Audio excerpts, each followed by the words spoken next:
সরকারকে 5 বছর ক্ষমতায় থাকতে দেওয়া হবে না, এমন মন্তব্য শেখ হাসিনার সুরের প্রতিফলন, বলছে বিএনপি। শিষ্টাচার মেনে বিরোধী দলকে সমালোচনা আহ্বান।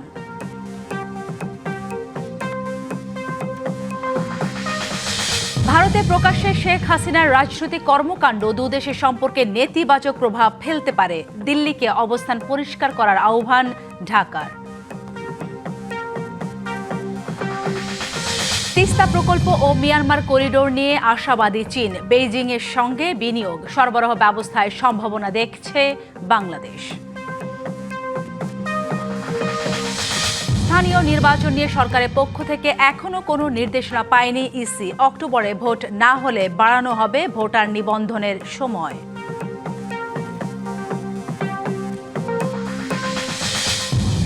চরম অনিয়মের কারণে কাশিমপুর ভূমি অফিসের সব কর্মকর্তা কর্মচারী সাময়িক বরখাস্ত, তদন্ত করে শাস্তির আওতায় আনার ঘোষণা ডিসির।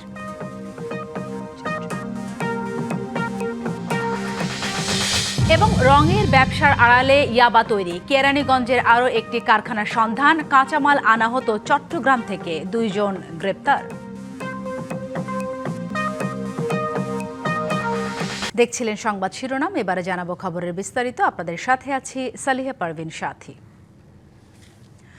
সরকারকে 5 বছর ক্ষমতায় থাকতে দেওয়া হবে না, বিরোধী দলের এমন বক্তব্য শেখ হাসিনার সুরের প্রতিফলন বলে মন্তব্য করেছেন স্থানীয় সরকার মন্ত্রী ও বিএনপি মহাসচিব মির্জা ফখরুল ইসলাম আলমগীর। আর তরুণ রাজনীতিকদের শেখ হাসিনার পথ অনুসরণ না করার আহ্বান জানিয়েছেন দলটির সিনিয়র যুগ্ম মহাসচিব রুহুল কবির রিজভী। জুলাই গণ অভ্যুত্থানের 2 বছর পূর্তি উপলক্ষে জাতীয় প্রেসক্লাবে আলোচনা সভার আয়োজন করে বাংলাদেশ ফেডারেল সাংবাদিক ইউনিয়ন ও ঢাকা সাংবাদিক ইউনিয়ন।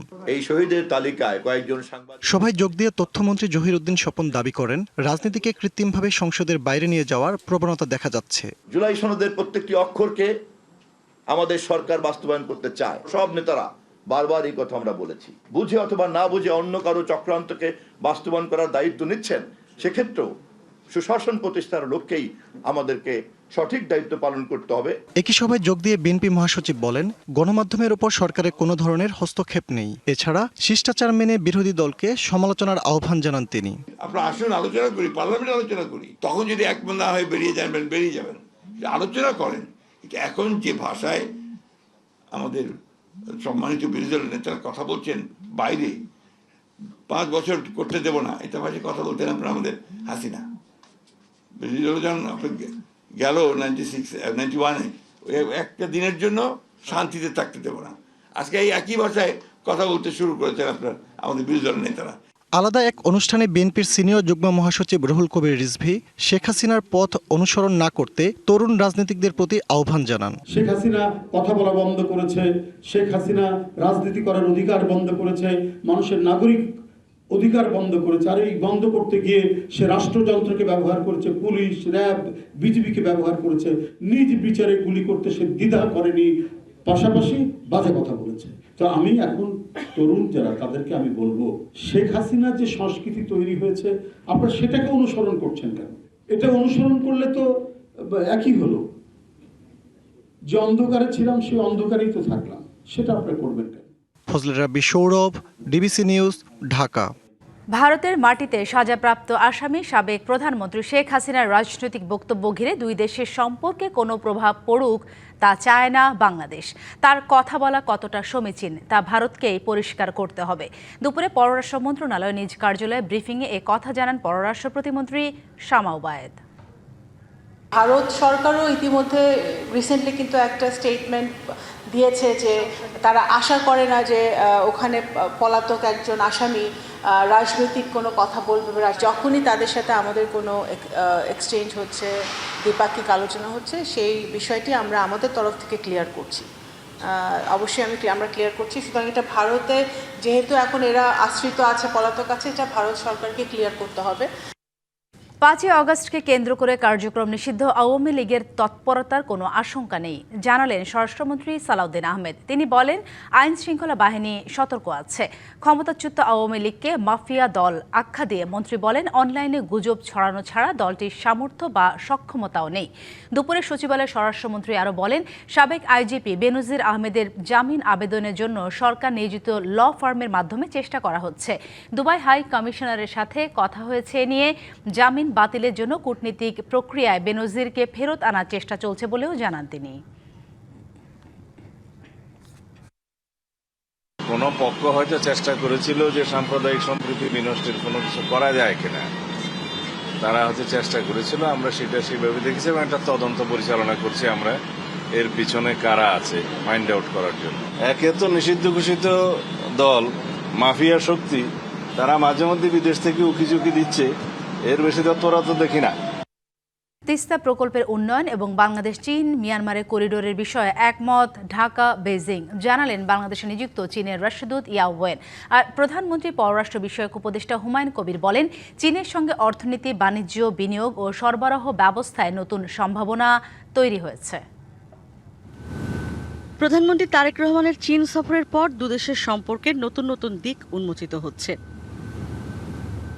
এরই ধারাবাহিকতায় রাজধানীতে Bangladesh institute of international and strategic studies এবং চীনের ফুদান বিশ্ববিদ্যালয় যৌথভাবে একটি আন্তর্জাতিক প্রশিক্ষণ ফোরামের আয়োজন করে। অনুষ্ঠানে বিশেষ অতিথি চীনের রাষ্ট্রদূত বলেন, চীন বাংলাদেশের পরীক্ষিত বন্ধু। প্রধানমন্ত্রীর সফরে বেল্ট রোড ইনিশিয়েটিভ ছাড়াও যেসব বিষয়ে একমত হয়েছে দুদেশ, সেসব তুলে ধরেন তিনি। Important consensus were reached on comprehensive management of Tista River.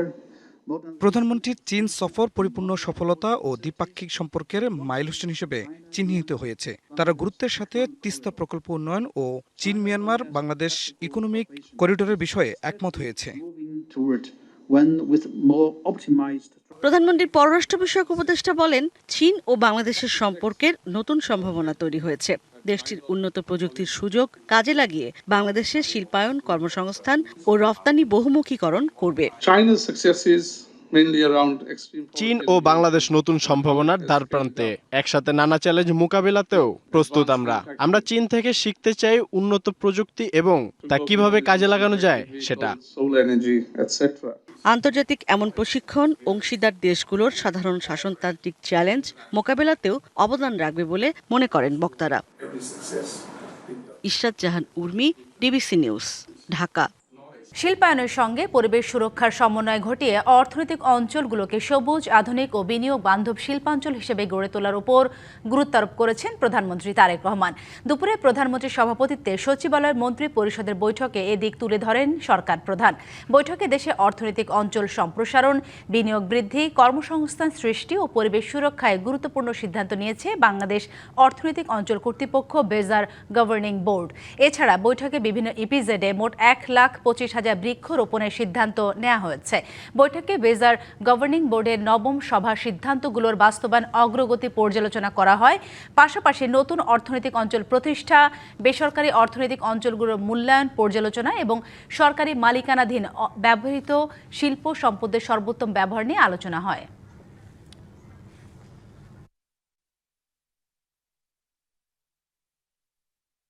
Institution of diploma ইঞ্জিনিয়ার্সের শহীদ পরিবার ও আহতদের কণ্ঠে জনতার এক দফা শীর্ষক আলোচনা সভায় বক্তব্য রাখছেন এনসিপি নেতা সার্জিস আলম। সরাসরি চলে যাচ্ছে সেখানে। যারা আমাদের আহত যোদ্ধা আছেন তাদের কোনো বিতর্কিত তালিকা চাই না।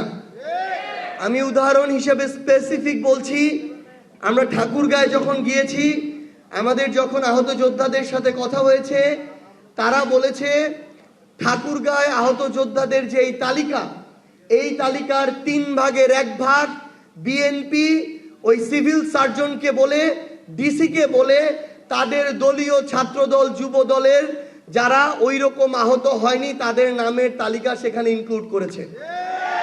আমার কথায় যদি কোনো ধরনের ভুল থাকে আমি মিডিয়াকে অনুরোধ করব আপনারা এর সত্যতা যাচাই করবেন। 2 নাম্বার, আমাদের আহত যোদ্ধারা এমন এখনো অনেকে আছে যাদের এখনো ট্রিটমেন্ট প্রয়োজন, হয়তো আরো 2, 4, 5, 10 বছর ট্রিটমেন্ট করা লাগতে পারে। এমন অনেকে আছে যার চোখে এখনো গুলি আছে, যাকে মৃত্যুর আগে পর্যন্ত ট্রিটমেন্ট করাতে হতে পারে। কিন্তু আমরা এখন দেখছি আমাদের এই আহত যোদ্ধারা, এখন আমরা বুঝি যে কেন আসলে তারা হাসপাতাল ছেড়ে যেতে চায় নাই।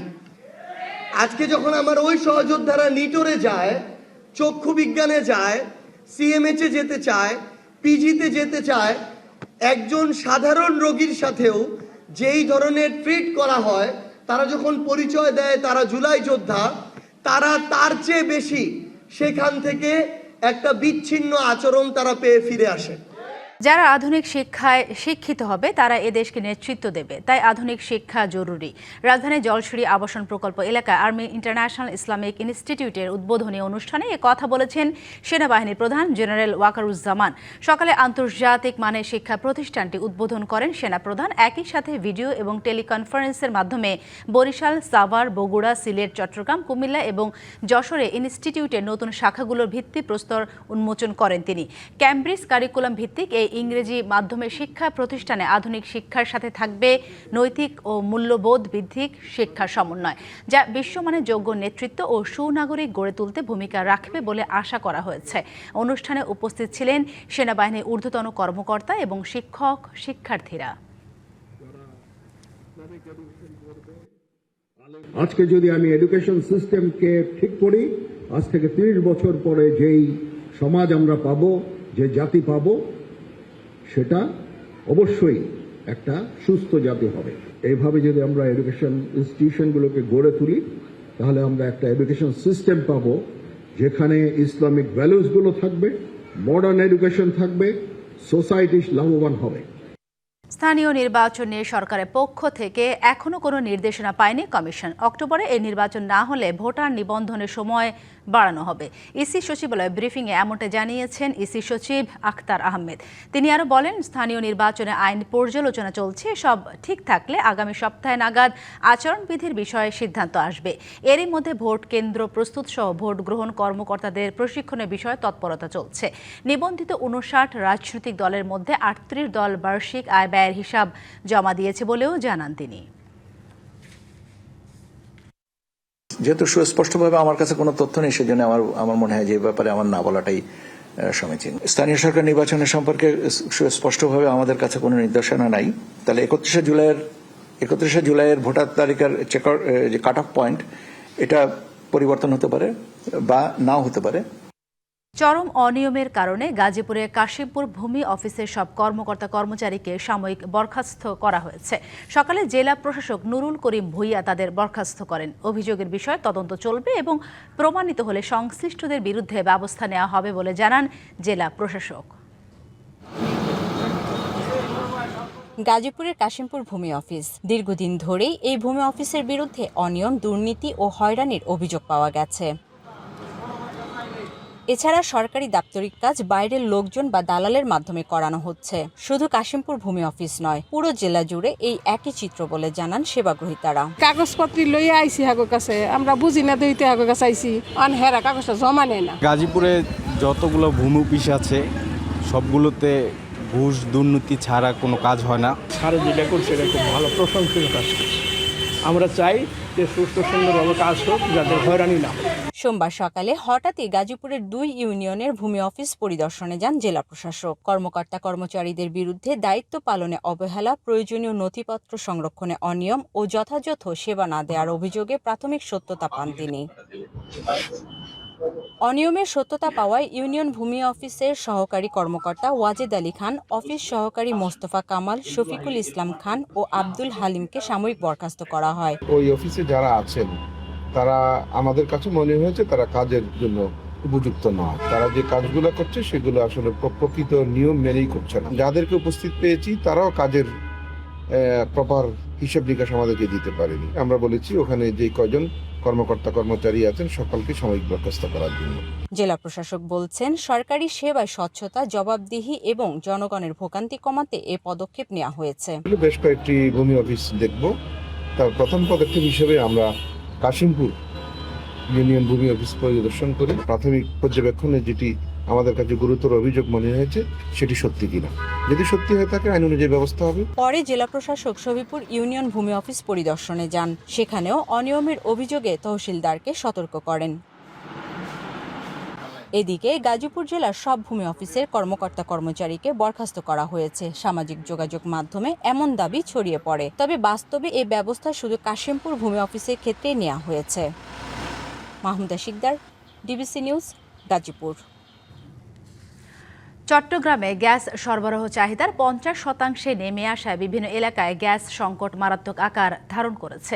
এতে করে শুধু সিএনজি ফিলিং স্টেশন, শিল্প কারখানা, ক্যাপটিভ পাওয়ারই সংকটে পড়েনি, একই সাথে বিভিন্ন এলাকায় বাসা বাড়ির চুলার আগুনও নিভে গেছে। সব মিলে জ্বালানির স্বল্পতা জনজীবনের সংকট তীব্র হয়ে উঠেছে। গ্যাসের জন্য ফিলিং স্টেশনগুলোতে গাড়ির লাইন দীর্ঘ হয়েছে। সিএনজি চালিত কিছু গাড়ির ভাড়া বেড়ে গেছে। কেবলমাত্র কাফকোতে সার এবং শিকলবাহা বিদ্যুৎ কেন্দ্রে বিদ্যুতের উৎপাদন চলছে। কর্ণফুলী গ্যাস ডিস্ট্রিবিউশন কোম্পানি লিমিটেডের কর্মকর্তারা জানান, মহেশখালীর ভাসমান এলএনজি টার্মিনালের কারিগরি সমস্যা শুরুর পর থেকেই গ্যাসের যোগান 450 মিলিয়ন ঘনফুট কমে গেছে। এই ঘটনার পর থেকে চট্টগ্রামের গ্যাস সরবরাহ কম ছিল। ঢাকা অঞ্চলে সরবরাহ বাড়াতে জাতীয় গ্রিড থেকে সেখানে বেশি পরিমাণে গ্যাস দেওয়া হচ্ছে। এতে চট্টগ্রামের জন্য গ্যাসের বরাদ্দ গত 2 দিনে আরও কমেছে। এরপর থেকে সংকট আরও প্রকট হয়েছে। গ্যাস পাম্পে গ্যাস দিচ্ছে 500-1000 গাড়ি সিরিয়ালে। এখন আমরা বউ বাচ্চা কি করবে? কোম্পানিদের সাথে আমরা কি জবাবদিহি করবো? গ্যাস দিবে কি না দিবে এটা কেউ বলতে পারি না, ডাইরেক্ট বন্ধ কোনোরকমে আমরা শান্তি পাচ্ছি না। এগুলো আমরা একটা সমাধান চাই, আর আমরা 24 ঘন্টা গ্যাস পাম্প খোলা থাকতে চাই। ঢাকার দক্ষিণ কেরানীগঞ্জে আরও একটি ইয়াবা কারখানার সন্ধান পেয়েছে র্যাব। ইয়াবা তৈরি কারিগর সহ 2 জনকে গ্রেপ্তারের পর সংস্থাটি বলছে, গেল 10 বছর ধরে রঙের ব্যবসার আড়ালে ইয়াবা তৈরি করছিল একটি চক্র। পরে তা সরবরাহ করা হতো সারা দেশে, তবে এসব কিছুই জানতেন না এলাকাবাসী। দেখতে মশলা তৈরির মেশিন, অথচ এটি দিয়ে তৈরি হচ্ছে ইয়াবা। কি কি উপকরণ দিয়ে তৈরি করা হয় মাদক তাও জানাচ্ছেন কারিগর নিজেই। এমন একটি কারখানার সন্ধান মিলেছে দক্ষিণ কেরানীগঞ্জের বহুতল একটি ভবনে, যার নাম মদিনা কমপ্লেক্স, যেখানে আছে নানা রকম দোকানপাট, আর উপরের তলায় ভাড়া থাকেন অনেকে।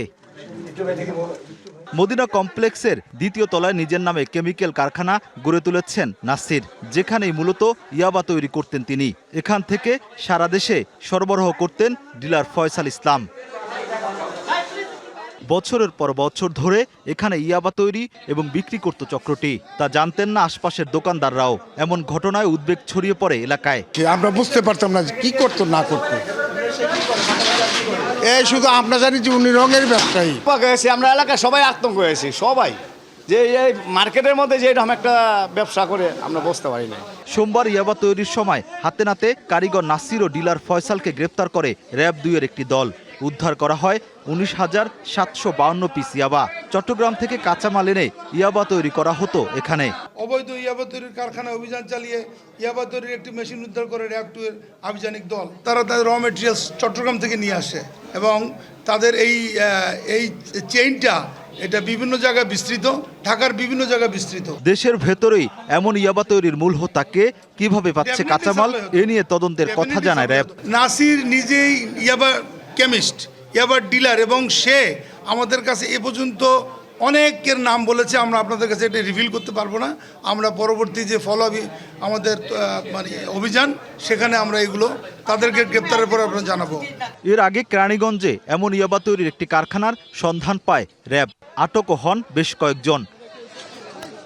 Rakib Hossain, DBC news, Dhaka. চট্টগ্রাম বন্দরে এনসিটি ও সিসিটি সহ গুরুত্বপূর্ণ স্থাপনা দেশি বিদেশি প্রতিষ্ঠানের কাছে ইজারা দেওয়ার প্রতিবাদে আবারও মাঠে নেমেছে বন্দর রক্ষা কমিটি। সকালে নগরীর আগ্রাবাদ বাদামতল মোড়ে অনুষ্ঠিত বিক্ষোভ সভায় সংগঠনটির নেতারা সরকারের সাম্প্রতিক 2টি নির্দেশনাকে পরস্পর বিরোধী বলে দাবি করেন। বলেন, বন্দর ব্যবস্থাপনা নিয়ে সরকারের অবস্থান স্পষ্ট নয়। দেশের অর্থনীতির প্রাণকেন্দ্র বলা হয় চট্টগ্রাম বন্দরকে। এখানে এনসিটি ও সিসিটি সহ গুরুত্বপূর্ণ টার্মিনাল দেশি বিদেশি প্রতিষ্ঠানের কাছে ইজারা দেওয়ার প্রতিবাদে গত 1 বছর ধরে আন্দোলন করছে বন্দর রক্ষা কমিটি।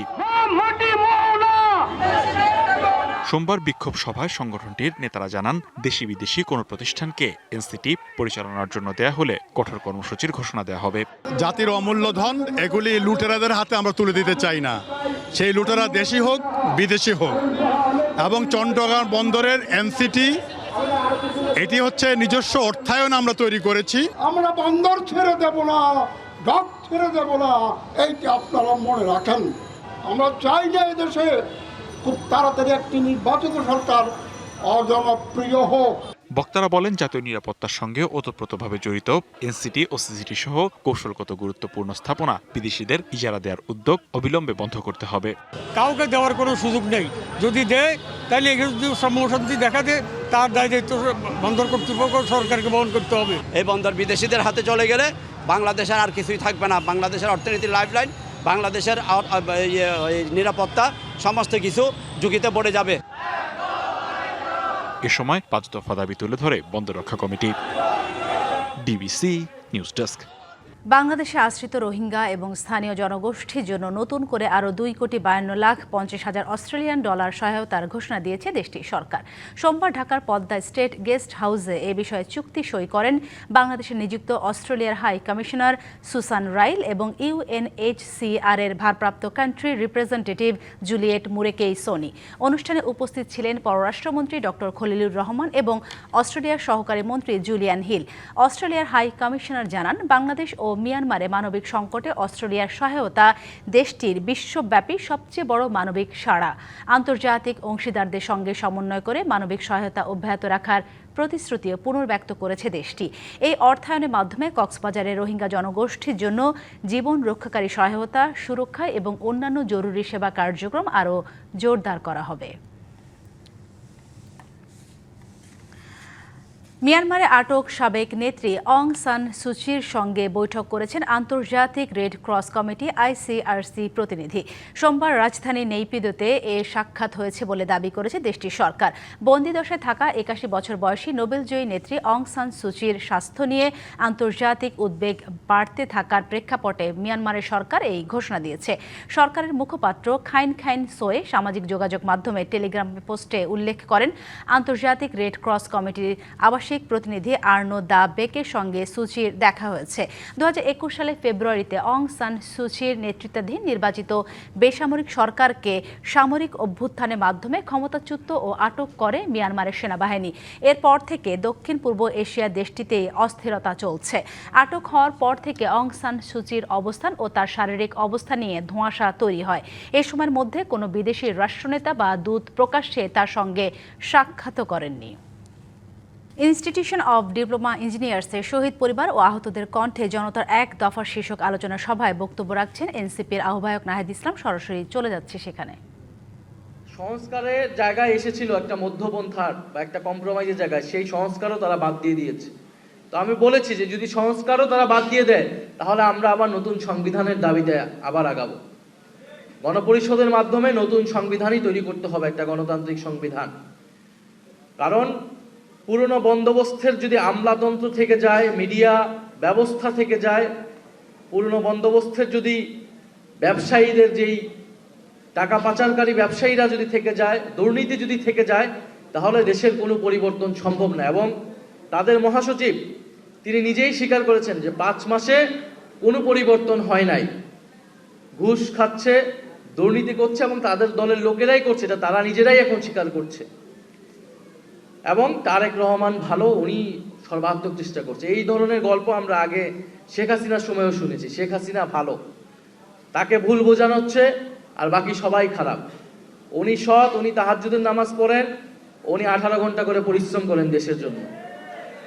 একই ধরনের বক্তব্য, শুধু মুখ পাল্টিয়েছে এবং দেশের পরিস্থিতিও একই দিকেই যাচ্ছে।